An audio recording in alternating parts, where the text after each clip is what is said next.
conférencier, Michael Alaoui, qui est actuellement professeur de mathématiques à l'Université du Havre en Normandie. Il dirige le laboratoire de mathématiques appliquées du Havre. Il co-dirige l'Institut du système complexe de Normandie. Il est le cofondateur de cet institut.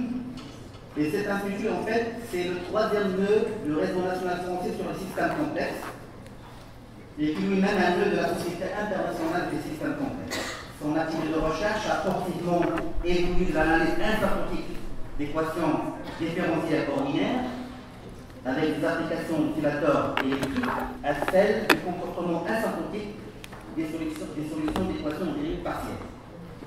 Gestion d'opérateurs, formation d'opérateurs, mais avec l'application aux sciences du vivant.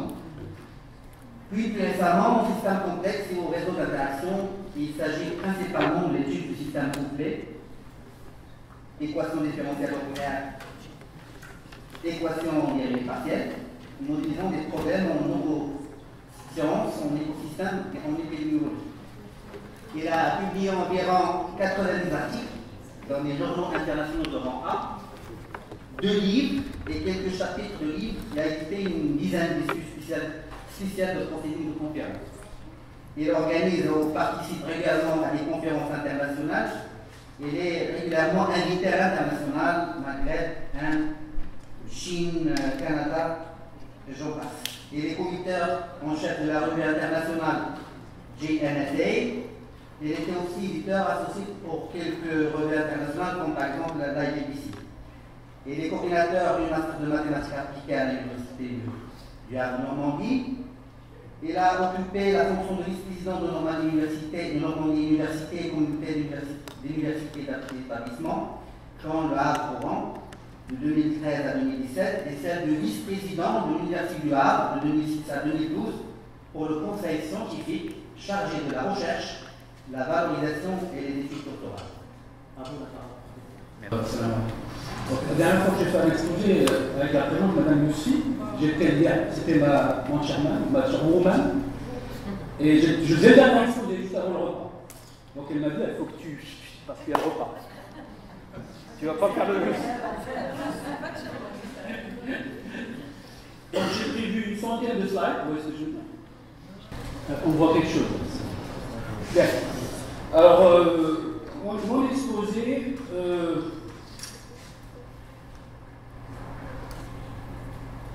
le titre, il est un peu prétentieux pour commencer. Cette branche des mathématiques, elle a tellement que j'aurais du mal à résumer ça, même si j'avais quelques jours. Surtout que j'aurais pas la capacité de le faire, c'est tellement large. Donc j'ai négocié un peu avec Emma, je remercie encore une fois, ainsi que toute l'équipe qui m'a invité.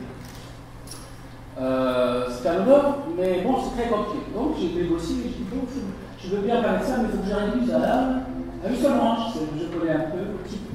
Voilà, c'est ce que j'ai essayé de faire. C'est un exposé, pas d'épistémologie mathématique, encore moins d'histoire des sciences. Je ne suis ni l'un ni l'autre. Tout au plus, j'en profiterai pour faire une description de l'émergence de la théorie du chaos, sans examen critique, c'est pas mon job, je ne saurais pas faire, examen critique des procédés, sur lesquels se forme cette science en mettant de côté les reculs et les impasses et presque en négligeant les aspects biographiques. À peine j'en parlerai un petit peu. Par ailleurs, le type comme je disais, de l'exposé met en valeur le mot émergence. Alors, je suis allé voir mon dictionnaire, c'est-à-dire quoi, émergence? Voilà, aujourd'hui je suis devant vous devant une galère pas possible, parce que j'aurais du mal à parler d'émergence et l'essence de la chose. Il ne s'agit aujourd'hui que de parler de l'apparition chronologique d'une branche qui est celle des systèmes dynamiques. Je ferai une petite balade, sans prétention aucune. Je parle à Cernod, il est à tout le monde dans la salle. Alors Cernod, lui, quand il fait l'exposé, il est là. Il est là, il parle. Vous savez pourquoi? Parce qu'il domine son affaire. sans vouloir le flatter, il n'a pas besoin de moi. Il domine son affaire. Moi, je reste là, je domine moins. Je suis moins stressé. Donc, je disais, je ne sais plus où j'en suis là. Ça défile tout seul, hein, c'est ça? Ah ouais, comment je fais pour pas que ça défile tout seul? Bon, donc une petite balade. Passons un peu de Newton, vous allez comprendre pourquoi, à Lorenz, en passant par la place et surtout par Henri Poincaré. Bien.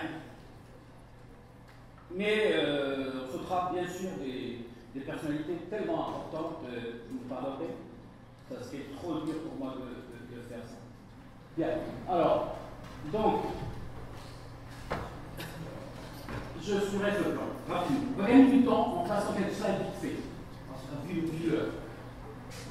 Donc, une définition des maths. Parce qu'on me parle des branches des maths.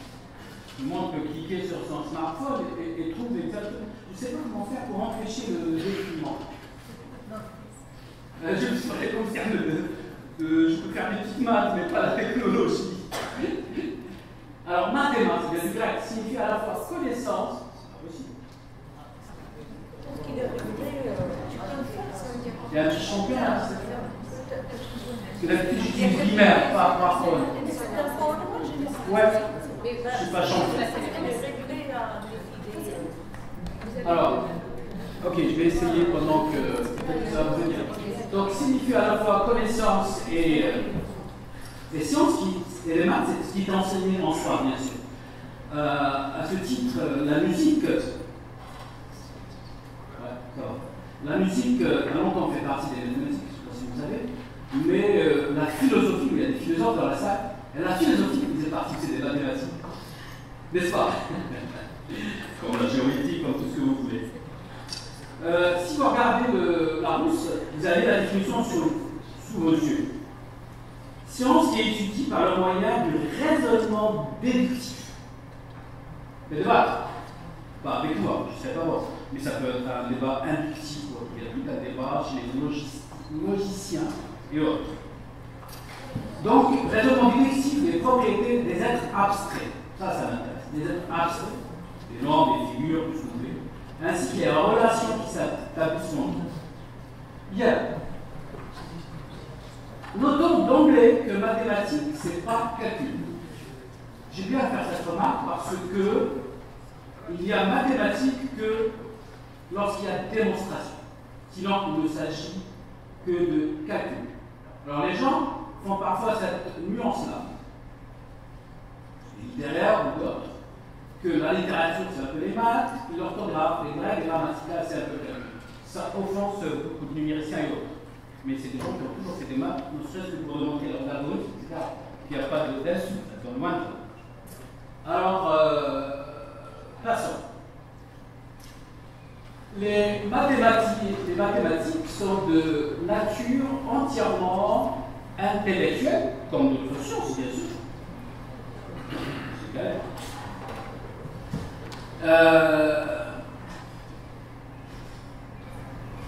Et ils sont fondés sur des axiomes déclarés vrais ou sur des postulats provisoirement admis. On en utilise tous les jours. Quand on fait des maths, on fait les trois axiomes ZFC, de la manière dont on fait le choix. Après, il y a eu la définition standard, il y a d'autres axiomes en place, mais on n'a pas eu de succès à la définition standard. Bon, on peut en parler longuement. Elle se distingue des autres sciences par un rapport. Elle se distingue des autres sciences par un rapport particulier au réel, car l'observation et l'expérience ne s'y portent pas sur des objets physiques.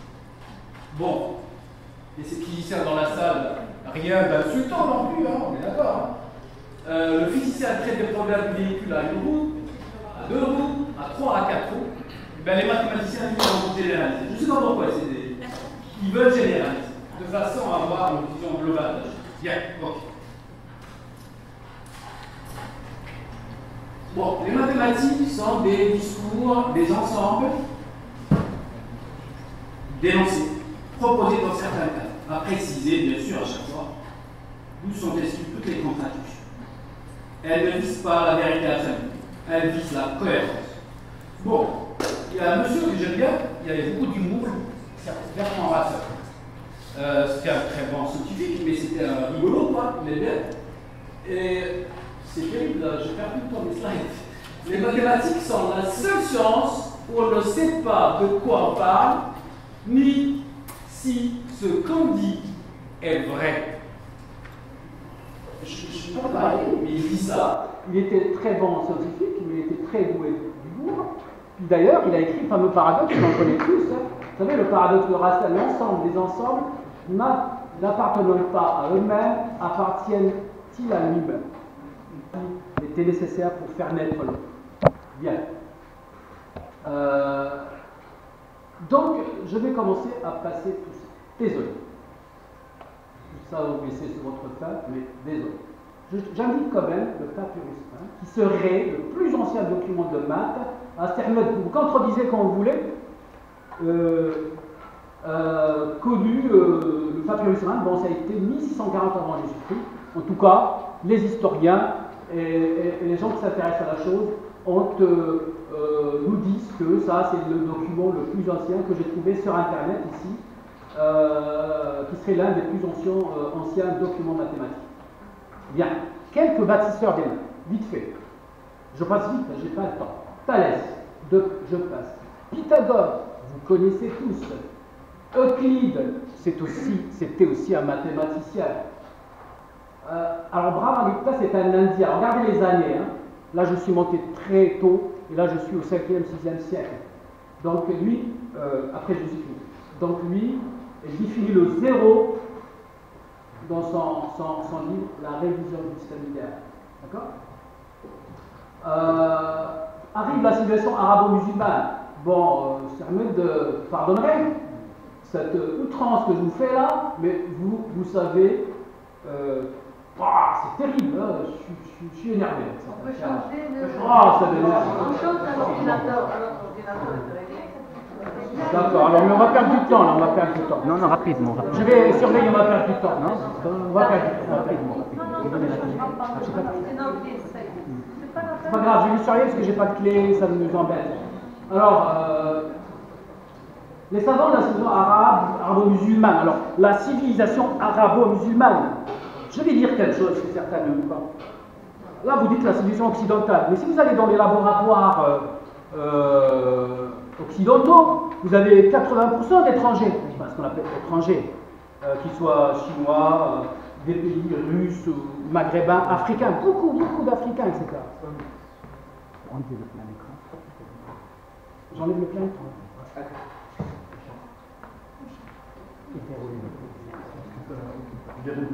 À la main? Comme ça? Non, ça ne marche pas. On va perdre du temps dans le deux. Je vais juste surveiller mon écran. Donc j'étais en train de dire que les laboratoires, il y a beaucoup d'étrangers. Eh bien, la civilisation arabo-musulmane, il n'y avait pas que des Arabes. Il n'y avait pas que des musulmans d'ailleurs. Il y avait tous ces occidentaux qui venaient travailler en Irak, à Bagdad et partout, et qui, pour certains, changeaient de nom. Ils s'appelaient Abou Qaddour, Abou Machin, histoire de s'intégrer dans le système. On voit ça dans l'autre sens aujourd'hui. Les Michel Pierre, là, qui sont algériens ou marocains, j'en connais, moi. Hein. Vous voyez ce que je veux dire? Bon, je ferme la parenthèse. On en discutera tout à l'heure, on va repasser à nous. Alors, Al-Khawarizmi. Moi, j'ai écouté un exposé de Sermed là-dessus. Quelle classe! Quelle classe! On écouterait des heures. Une fois, il est venu à l'Université du Havre pour nous faire un exposé. Et nous, le séminaire, c'est jeudi de 2 à 3. Ben, il était 17h. On n'a pas vu le temps passer. On ne s'est pas rendu compte qu'il s'était déjà 17h. Merci. Alors, Al-Khawarizmi, je parlerai juste de Kitab al-Mukhtasar fi Hisab al-Jabr wal-Muqabala. On passe vite, on n'a pas le temps. Pourquoi j'ai mis Fibonacci ici? Hein, la suite au Fibonacci, tout le monde connaît. Il n'est pas arabe, il est italien. Il met Pisa. Ben, parce que ce monsieur, il a incubé la mer Méditerranée. Et ses contacts avec les Arabes, notamment la civilisation arabo-musulmane. il y a des berbères, on a cité Ibn Khaldoun, il y a plein de gens. Que des fois, je connais des gens qui sont un peu vexés avec ça. Oui, mais c'est pas que des Arabes. Certes, c'est la civilisation arabo-musulmane. Quelle que soit l'origine des personnes qui se sentent berbères, arabes, juifs ou ce que vous voulez, ils étaient dans une civilisation qui était dominante. Pardon d'insister là-dessus. Donc lui, parce qu'il a vécu dans ce monde-là, qu'il a développé des choses merveilleuses. Ah, Al-Hajj. Regardez ça. Demandez-moi aujourd'hui de démontrer, de faire à la main, au stylo, j'ai ni calculette, ni ordinateur, ni que dalle, de trouver que le nombre pi, pourtant je suis docteur en mathématiques, à 16 décimales. Ben, c'était en 1424, ce monsieur a écrit pi à 16 décimales. C'est juste impressionnant. Moi, quand je pense à ça, je me dis, c'est pas possible.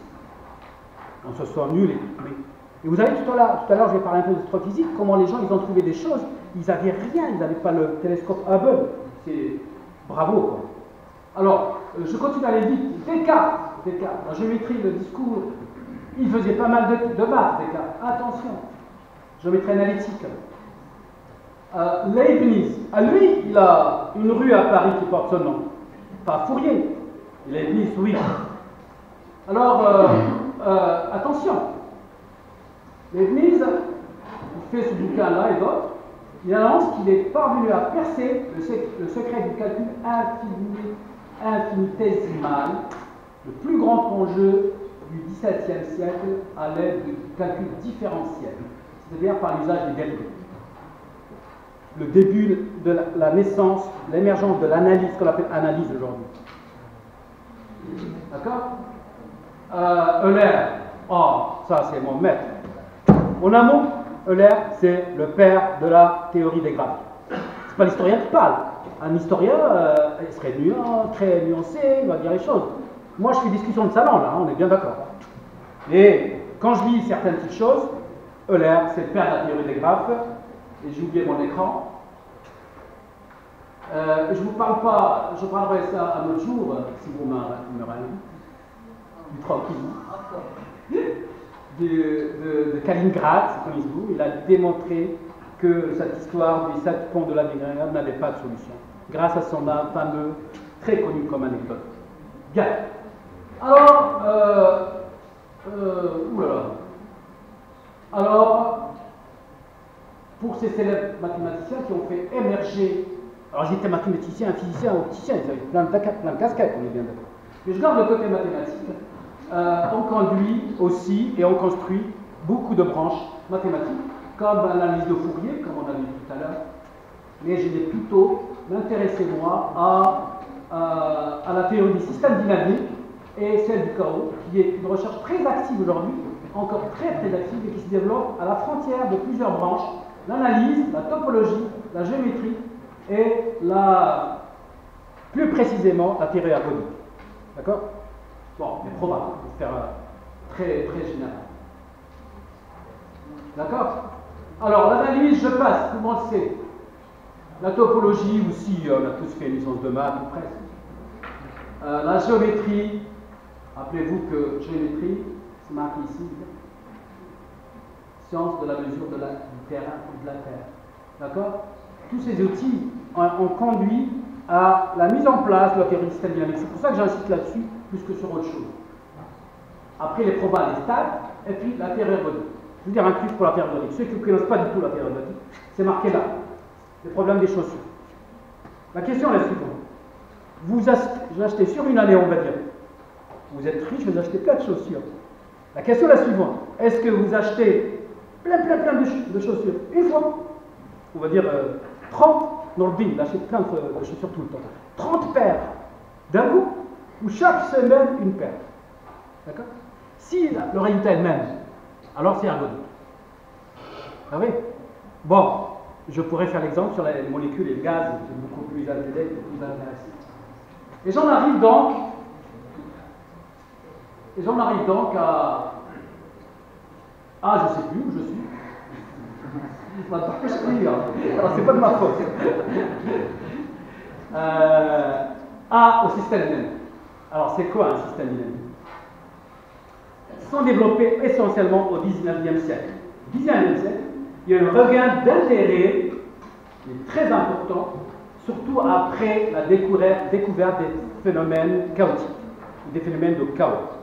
J'en arrive à l'objet de ce que j'ai envie de raconter. Tout ça, c'est une introduction rapide. Il concernait en premier lieu les itérations des applications. Ça, il y a des suites. Les suites. Surtout comme des non linéaires, c'était très compliqué. On ne sait pas faire grand-chose dans les suites. Tout petit en terminale ou en première, on apprend ce que c'est Q1 plus 1 égale L duel, suite arithmétique, suite géométrique. D'accord? Linéaire. Rajouter un petit carré quelque part. On ne sait pas faire. Zéro. Aujourd'hui. D'accord? On ne sait pas faire.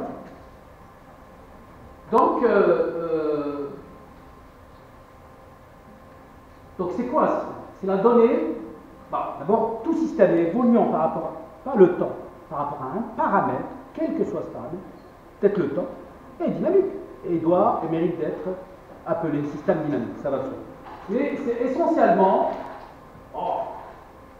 j'ai beau surveiller comme je lève les mains, c'est la donnée d'un système et d'une loi décrivant l'évolution de ce système. Si vous avez ça, vous avez un système dynamique.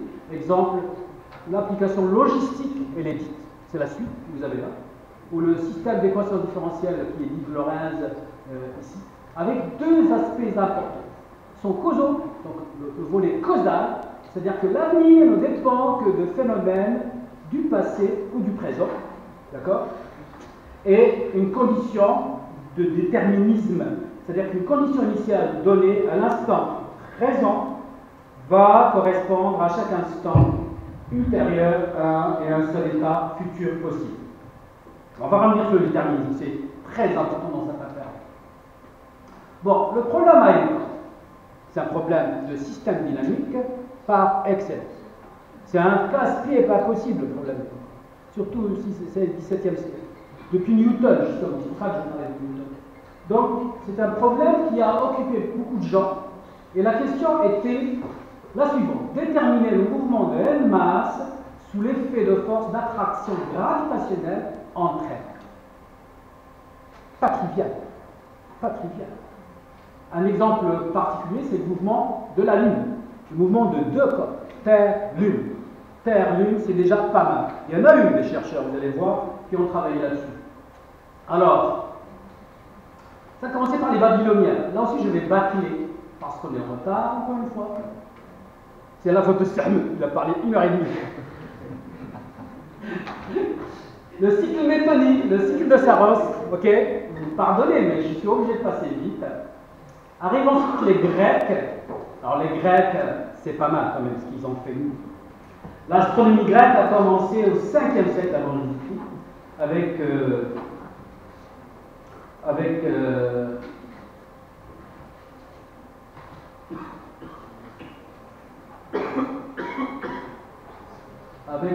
suite à la pensée. Alors la pensée dominante, il y a des philosophes, j'ai pris des coups parce que je savais qu'il y avait des philosophes dans la salle.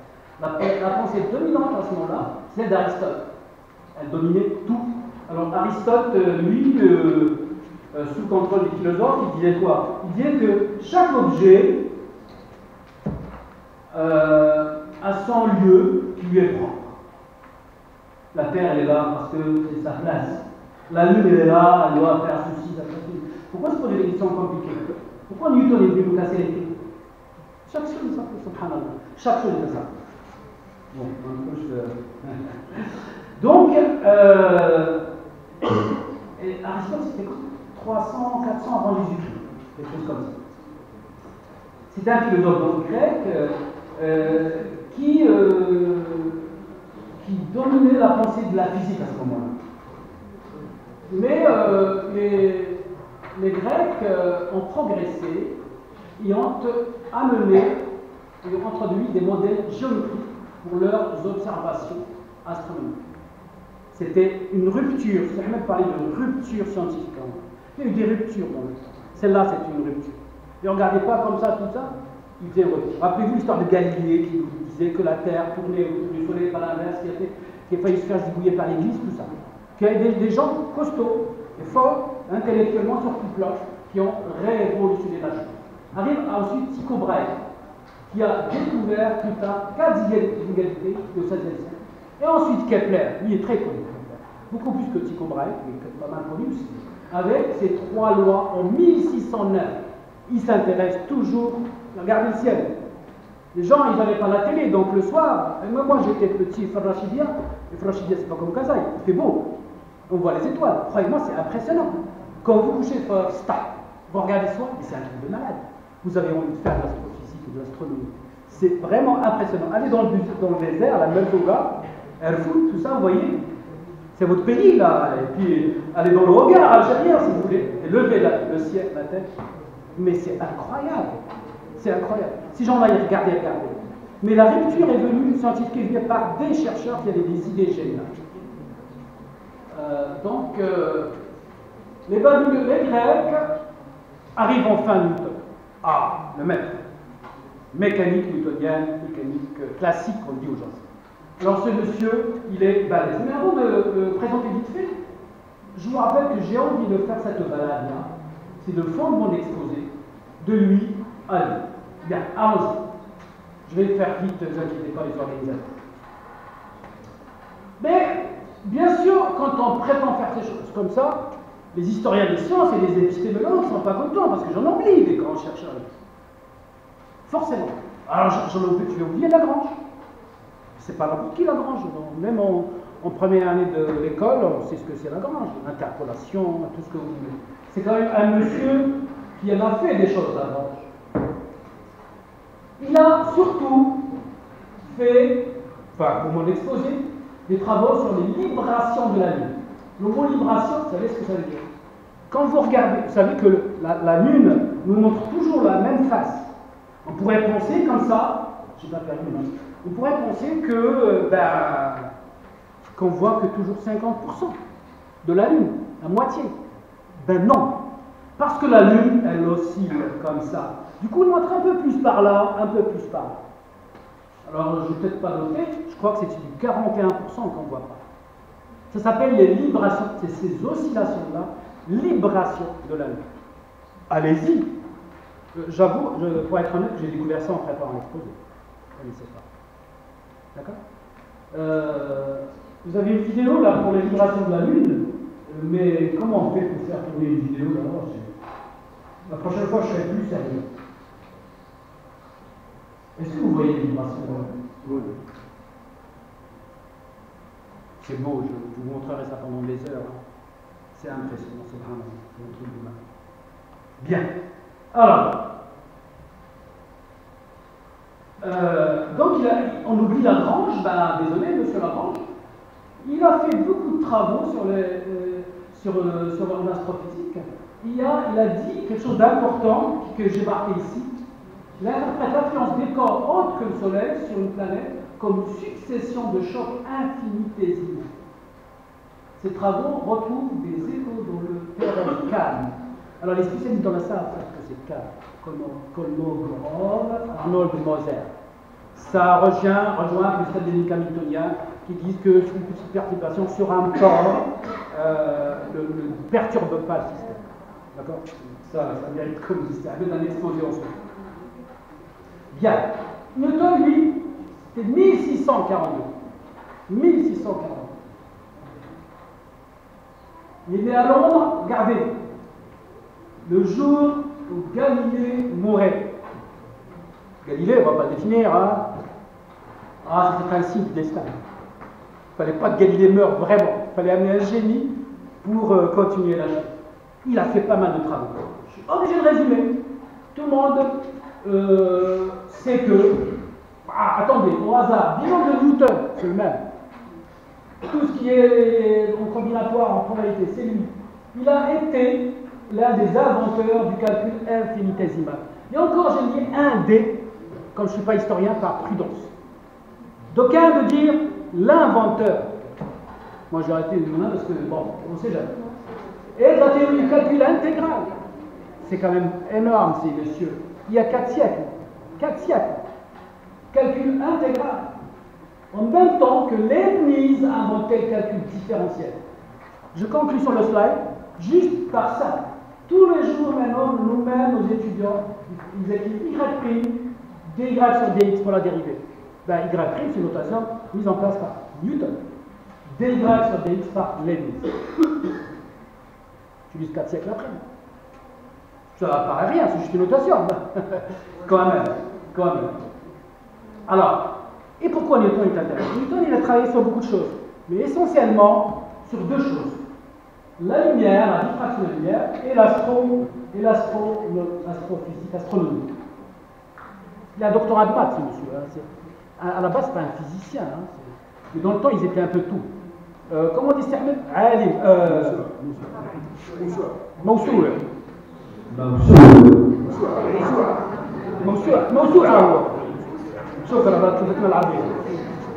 Ok.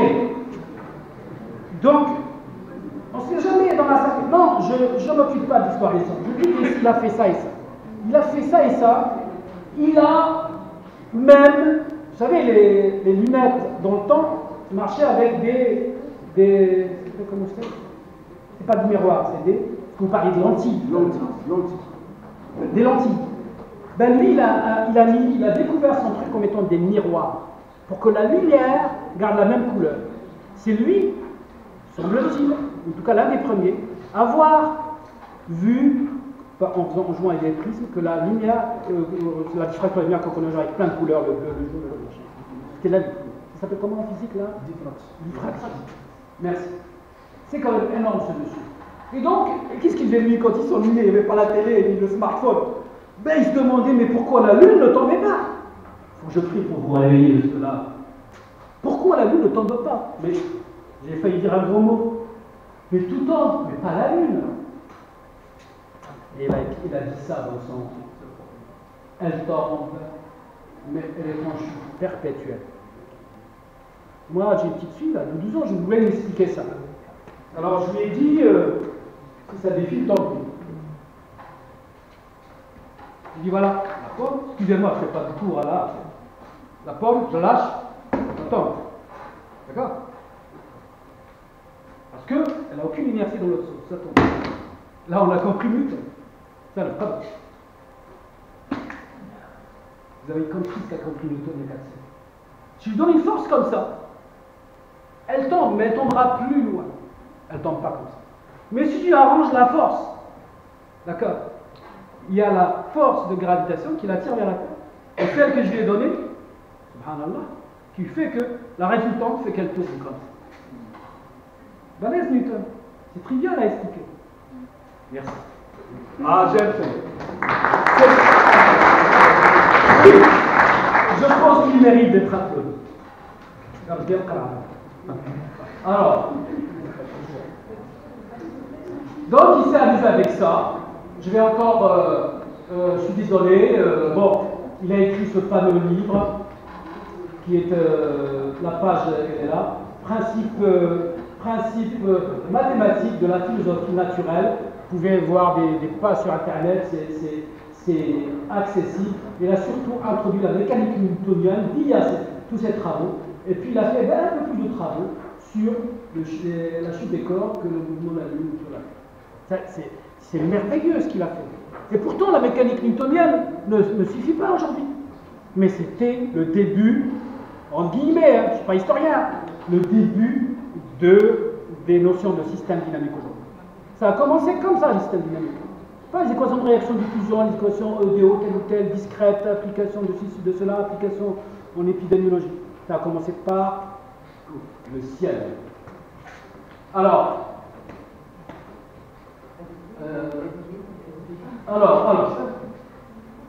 oui. Et donc, il a reconnu, il écrit quelque part, qu'il a quand même un problème. Parce que, quoi? Il dit qu'il n'arrive pas à expliquer certaines anomalies. Il voit que la Terre, la Lune tourne, etc. Okay? Parce que les deux corps, il a fait, pour deux corps, il a fait ce qu'il veut. Mais pour 3 et plus, il ne sait pas faire. Il reconnaît qu'il y a des choses qu'il ne sait pas expliquer. C'est ce que j'appelle anomalies. Il avait quelques avec sa théorie de la gravité à expliquer le mouvement irrégulier de plusieurs planètes. Parce que les mecs, déjà, c'est énorme de pouvoir observer le ciel et de voir les trucs perturbés ou pas. Moi, je regarde la Lune pendant des heures, je vois rien. Je vois une tache blanche belle que j'adore, qui tourne, elle bouge. C'est tout. C'est des gens qui ont vu des choses, c'est incroyable. Il y a 4 siècles. Et donc, ils craignaient même qu'elles atteignent une instabilité. J'ai créé ça exprès. Ça a incité d'autres à travailler sur la chose. Et une collision avec le soleil. Et puis quand il séchait,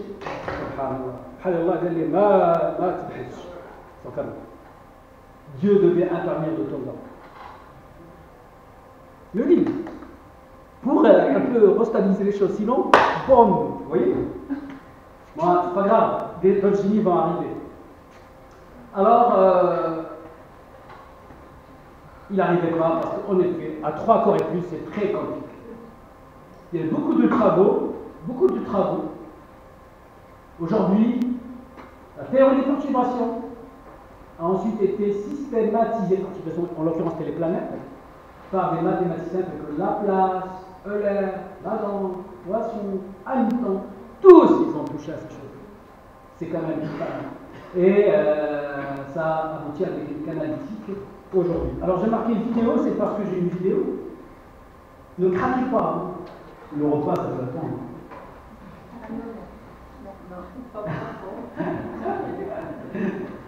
Alors, qu'est-ce que j'ai mis dans cette vidéo? Alors, comme j'ai écrit ici, j'ai 3 planètes, par le Soleil, elles se baladent sur des trajectoires périodiques. Elles suivent un mouvement périodique. Ok, c'est cool, il n'y a pas trop de problème, parce que je les fais un peu égales, etc. Ils se baladent sur une trajectoire périodique, il ne fallait pas avoir, je prétends, pas de choc, même si elles se rapprochent, etc. Mais leurs trajectoires sont plus ou moins isolées. Ça va, c'est sympa. Très sympa. Maintenant, on va passer à plus intéressant. Avec les 3 planètes qui partagent la même trajectoire. Elles ne sont plus chacune sur sa propre trajectoire, mais elles partagent la même trajectoire. Ça devient intéressant. Un peu plus compliqué parce qu'on ne sait pas ce qui peut se passer. Donc, on va encore continuer à perturber les choses. Je dis ça parce que les gens, ils voyaient ça sans ordinateur, sans rien. Et on va les mettre sur une même trajectoire, mais en forme de 8. En forme de 8. C'est beaucoup plus compliqué. Les chercheurs sur lesquels j'ai appliqué ces idées-là appellent ça, c'est marqué comme ça, la chorégraphie planétaire. La chorégraphie planétaire. C'est beau cette chorégraphie planétaire. C'est un véritable tour de force. Il faut bien viser. Comme au billard, boum, pour rentrer dans le trou. Si on change un peu les conditions initiales, aïe aïe aïe, boum, vous voyez le résultat aussi. D'accord? Ben, les gens se posaient ces questions et ils voulaient répondre qu'est-ce qui se passe quand il y a 3 ans. Et ils ne prétendaient pas connaître exactement la solution. Ils cherchent en bas le déroulement. Donc, après Newton, arrive Laplace. Lui, c'est le dieu du déterminisme. Laplace égale déterminisme. Il avait tout faux. Je provoque. Pour nous tous, mathématiciens, c'est un génie, quoi, ce monsieur. C'est parti. Le Laplacien, fait ça tous les jours. Hein. C'est chaque fois où il a dit Laplacien, Dieu, il a écrit le Laplacien, équation de la chaleur. C'est quand même un dieu, ce mec-là. Il ne faut pas l'écrire. Mais, en ce qui concerne ça tournait tout seul, je sais. En ce qui concerne l'astro, il n'avait pas tout juste. Je résume. Il pensait que l'univers était rigoureusement déterministe. Je résume parce que, encore une fois, le temps, comme une mécanique d'horloger. Dans son ouvrage Traité de mécanique céleste, le mouvement des planètes est stable. J'aurais dû mettre le mot stable en rouge. Il prétendait ça. C'est un grand chercheur, un grand mathématicien à la place. Il prend quelque chose de archi-faux. D'accord? Alors, archi-faux, Normandie, il est juste à côté. Il y a encore une statue dans un petit village à 30 km du Havre, en l'honneur de Laplace, qui est quand même pas n'importe qui en sciences. Donc, le mouvement des planètes est stable. Les perturbations sont dues à l'influence des autres planètes ou des comètes. C'est comme ça qu'il expliquait la chose. D'accord? Il avait quand même des idées pas mal. C'est l'un des premiers à parler des trous noirs, qu'il appelait des astroflux. Il est auteur de la théorie des probabilités, comme je dis. Il avait quand même fait Clarence central limite, c'est l'un des initiateurs en probabilité. Vous voyez ça? Pas mal. Loi élémentaire de l'électromagnétisme. Déjà, ce sont tout petits. Ok. Alors, pour résumer un petit peu, j'ai pas fini, je suis désolé, juste ce que je viens de dire. Newton, lui, il avait quel problème avec sa théorie de la gravité pour expliquer le mouvement irrégulier de plusieurs planètes. Dès que ça dépasse 2, il séchait. Il disait que Dieu faisait la chose. La place où il montrait que les orbites de Jupiter et Saturne enflent et rétrécissent. Il y a combien de siècles? Il montrait que l'orbite enflait et rétrécissait. Elle n'était pas régulière au sens qu'elle bougeait pas. Un rythme régulier avec une période de 929 ans. Cette chose est vérifiée aujourd'hui, alors peut-être pas 929 années pile. Il pensait que le monde était complètement déterminé par quelques équations et par la connaissance complète des conditions initiales. Si je retiens quelque chose de mon exposé, c'est ça. Enfin, la première partie. Newton, 2 corps, je sais faire. 3 corps, je ne sais pas faire. Laplace, il dit, je sais faire. Déterminisme total. D'accord? Bien. Et arrive le maître. Lui, je peux l'appeler le maître. C'est le génie, le dernier des derniers génies du 19e siècle. Il est mort en 1912, au début du 20e siècle. C'est un contemporain des débuts d'Einstein. On voit des photos avec Einstein et lui. Einstein débutait, lui finissait malheureusement. C'est juste, sans faire là, le Dieu. Pour moi, c'est le Dieu de la chose. Tout à l'heure, Sermon, il a dit quantitative. Il parlait de science quantitative, qualitative. J'ai réagi, il a vu que j'ai réagi. Parce qu'il sait mieux que moi que le maître de qualitatif, c'est Poincaré. Il ne voulait pas dire ça, je n'avais pas compris. C'est le maître de qualitatif. C'est le premier. Pour résumer, avant d'aller plus loin, avant, on faisait des équations, on calculait tout et tout et tout. Alors lui, qu'est-ce qu'il faisait? Il faisait des dessins. Hein, les gens en système dynamique, on fait des dessins, des diagrammes de bifurcation, des courbes comme ci, cela, des séries temporelles. On dessine les solutions. On sait dessiner une solution sans savoir la trouver, la présenter analytiquement. D'accord. Merci qui? Henri Poincaré. D'accord. À la base. Alors, qu'est-ce que j'ai marqué en rouge? J'essaie vraiment d'aller vite, là, les filles. Du coup, je batte, là, je suis désolé. Hein? D'accord. Alors, ces avancées sur le problème des 3 corps en font un des fondateurs de l'étude qualitative des systèmes d'équations différentielles et de la théorie du chaos. Retenez ça après, bon, on peut discuter longuement. Il est précurseur majeur de la théorie relative restreinte, d'Einstein. Hein? Bon, il y a beaucoup de polémiques derrière tout ça. Et puis, la découverte. Le roi de Suède, Oscar II, un jour, pour fêter son anniversaire, monsieur, il lance un concours scientifique. J'ai tout marqué sur le slide. Alors, il charge un grand monsieur, tout le monde connaît l'Italie éclair, de rédiger, d'organiser le concours. Il propose donc la création d'un prix, ce monsieur, au meilleur mémoire sur le problème des n corps. À ce moment-là, on ne savait pas faire. On savait faire que le 2 corps. Terminé. L'un des 3 sujets proposés. Le mathématicien Weierstrass, lui, va formuler scientifiquement la question. Il va écrire la question mathématiquement. D'accord? Voilà. Donc vous voyez derrière déjà, c'est pas n'importe. C'est marqué ici la question comme elle a été écrite par Weierstrass. C'est une commande de Mittag Leffler pour fêter l'anniversaire du roi de Suède. Avant, qui gagne le prix? Poincaré. Poincaré sur les 12 de grands chercheurs. Poincaré gagne le prix. Et ainsi naît ça, la théorie du chaos, avec ses travaux. Bien. Du coup, je suis obligé de passer. Je suis obligé de passer là parce que je sais qu'il y en a qui vont être frustrés, mais on me demande d'arrêter. Donc, je passe le déterminisme qui est une notion fondamentale pour mon exposé, pour expliquer pourquoi on arrive à la théorie du chaos. Je suis désolé. Donc, on passe l'exposé. On passe. pour parler du déterminisme, de non-intégrabilité. Et pour faire court, Poincaré dit que, voilà, c'est là, il dit que, c'est où que j'ai mis ça? Tout système dynamique déterministe, désolé, est-il intégrable? Tout système dynamique déterministe, parce que dans la notion déterministe, on peut comprendre, bon, et c'est déterministe, rien du tout, c'est pas forcément intégral. Et c'est Poincaré qui répond à ça, et c'est le génie de Poincaré. Il dit que c'est pas intégral, ça peut être chaotique. Parce que si c'est intégrable, c'est une forme analytique, c'est-à-dire que vous pouvez arriver, suivre la solution jusqu'au bout. Et donc vous pouvez faire la météo. La météo tout à l'heure. Bon, allez, on va passer tout ça. Début de la théorie du chaos, et je ne vais pas parler de la tétratypologie de Poincaré, juste pour montrer un peu son génie. Et ceux qui connaissent ce diagramme-là, les foyers, les centres, c'était Poincaré. Ça s'appelle la classification de Poincaré, du point singulier. Mais bon, il en a fait des choses.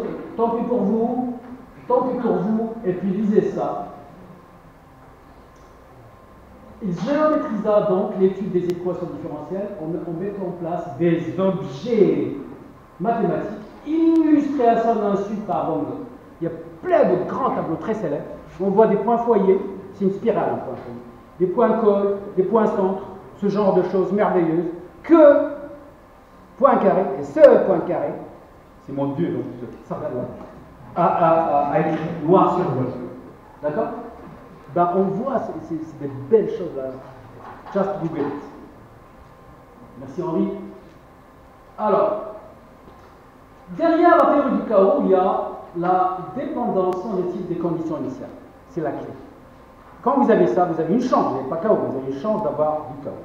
C'est fondamental. Donc, toutes les définitions, il y en a 1000 de définitions de chaos. Il n'y en a pas qu'une seule. Un système chaotique, ça dépend, il y a du chimico, du machin, du truc. Mais toutes utilisent la dépendance cinétique de conditions initiales, une des signatures du chaos. Vous n'aurez pas le droit à la vidéo, tant pis pour vous, hein, où je montre quelques phénomènes de sensibilité aux conditions initiales. D'accord? Parce que je veux parler de Lorentz et de la météo. Tant pis. Et je n'ai même pas parlé de la bifurcation. Là, c'est le système de Rossler. Pour ceux qui ont déjà vu ça, qui se demandent ce que c'est, vite fait. Poincaré, le plan rouge là, ça s'appelle une coupe de Poincaré, encore une fois. Il dit j'ai une solution complètement bizarre, chaotique. C'est une solution d'équation différentielle. C'est une trajectoire qui tourne. On est dans l'espace. C'est trop compliqué pour moi, je fais quoi? Ben, je fais une coupe, là, comme ça. Et je regarde la trace de la trajectoire sur le plan. Et des informations données par cette application du plan dans lui-même me donnent des informations. J'en perds, certes, mais elle me donne pas mal d'informations sur la dynamique du système initial qui est beaucoup plus compliqué. D'accord? Point clair. Alors là, j'avais une super vidéo qui montre comment construire un diagramme de bifurcation. Ce sera pour la prochaine fois. Parce que des fois, on ne voit pas. Un diagramme de bifurcation, c'est quoi? Là, la vidéo, je vous promets, elle est jolie. Hein. Est-ce que vous résistez, madame l'organisatrice? Non. Qu'on peut faire demain? Demain. Allez, demain. Demain. Alors, je finis par le reste. Vous voyez, Newton, d'accord. La place, tout est déterministe. Poincaré, ça fait Dieu. Laurent va utiliser les travaux de Poincaré et je fais le tour pour rejoindre Navier-Stokes et compagnie rapidement. Alors, allez, donnez-moi 3 minutes. Ah, bon, je vais passer quelques slides. C'est pas beau hein, de faire ça parce que ça me fait bâcler, quoi. C'est terrible. Hein. J'aime pas ça pour être honnête. Alors, voici les systèmes de Lorentz. Tout le monde connaît. Ça vient de l'équation de Navier-Stokes. C'est quoi? Il a fait quoi, Lorentz? C'est un mathématicien à la base. Doctorat de maths. Il a travaillé à MIT, au centre météo. D'accord? Il voulait retrouver ces, on va dire, ces rouleaux de Van Karman, ces nœuds comme ça qui tournent. Il a dit, j'ai envie de simplifier ça, parce que c'est infaisable. Vous disiez tout à l'heure qu'on ne peut pas avoir les solutions. Ben, on n'aura jamais, entre guillemets, les solutions. Déjà, pour le système différentiel là-haut, on ne sait pas intégrer. Mais vous savez, cette équation différentielle là, ce système là, couplé, il y a juste deux petites non-linéarités, xz et xy, on sait, il n'y a pas de solution analytique, on ne sait pas faire. Vous savez ça? On ne sait même pas démontrer que c'est chaotique. Il y a une petite démonstration d'un certain Bardic, je ne sais pas quoi, qui utilise une démonstration assistée par ordinateur. Vous savez les articles qui commencent assisted proof, c'est la seule démonstration sous une certaine théorie du chaos qui montre que le système différentiel de Lorentz est chaotique. D'accord? Alors vous voyez la vie Stokes, hein, c'est pas de mal à veille. Mais il a simplifié, il a retrouvé ces petits machins, ce papillon, ça s'appelle, bon, la formule des papillons vient de là, et il voulait faire quoi? Convection. Alors pour les tout jeunes, on a un convecteur, les chauffages. Un château d'électricité, ça fait de la convection. Parce que ça chauffe, pour les jeunes, enfin les jeunes, les tout jeunes, ça chauffe, leur chaud étant plus léger monte, leur froid le remplace, et ça tourne. Ça s'appelle la convection. Donc, c'est très connu chez les physiciens, etc., ceux qui font de la mécanique aujourd'hui, et compagnie. Et donc, il a vu, Lorentz, quand même, un mec très fort, il a vu qu'il a compris la relation entre ça et ça. La relation entre ça et les nuages. Bon, je passe vite. Je ne me rappelle pas ce que c'est que la vidéo, mais je suis obligé de conclure en mode presse. Donc, il réalise ainsi, après Poincaré, c'est Poincaré qui a tout fait, mais lui, il a compris Poincaré, il a réutilisé Poincaré afin d'expliquer, grâce à ces notions de sensibilité aux conditions initiales, que la météo, que dalle. On peut prévoir 1, 2, 3 jours si on a des calculateurs puissants, mais au-delà, non. Pourquoi? Parce que c'est chaotique. Parce que jamais on aura la température à un endroit donné exact, la pression exacte, le vent à l'endroit exact, ça sera toujours plus ou moins. Et ce plus ou moins aussi petit est-il entraînera des petites erreurs sur les conditions initiales qui entraîneront des erreurs importantes à terme. D'où la difficulté de faire la météo, la prévision météo. Ici, on passe à l'aspect probabiliste, c'est révolu. Alors, je vais dire deux mots là-dessus. Merci. Révolu, non, mais bon. Je vais m'arrêter là. Je réponds rapidement. L'aspect probabiliste, ergodique dans la fin, et il dit ok, j'ai un système. Il y a sensibilité aux conditions initiales, c'est-à-dire le x0, y0, 0. Si ça change un petit peu, le résultat après, je ne sais pas, non, allez, après.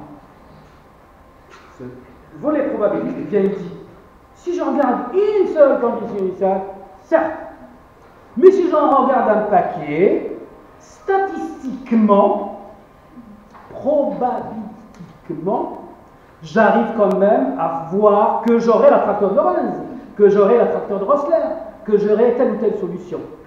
Donc, statistiquement, la vidéo c'est ça.